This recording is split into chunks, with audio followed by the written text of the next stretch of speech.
Somalia has made a remarkable progress in enhancing domestic revenue over the last 2 years.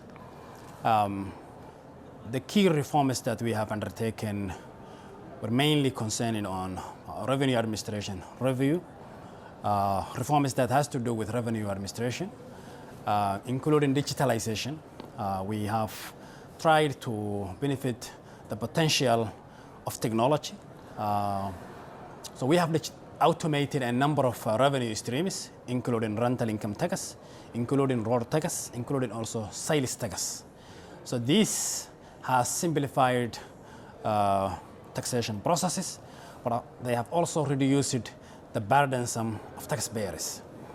This has also increased transparency around revenue collection. They have also created a sense of confidence in taxpayers.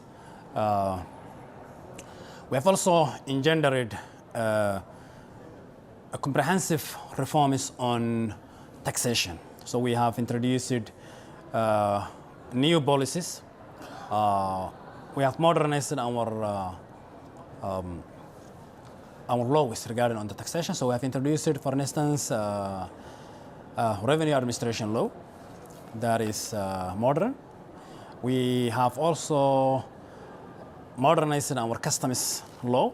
We've also introduced a number of regulations, including customs regulations law and revenue administration regulation law. So these together have improved our domestic revenue. So just to give you a number, our domestic revenue has increased more than 56% over the last two years.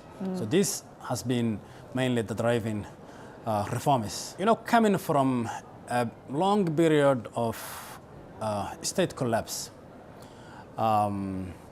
those public services has been absent in Somalia over the last 2 decades. So when the government was resurrected, we have embarked on those drastic reforms guided by the IMF program. So these have created new fiscal space.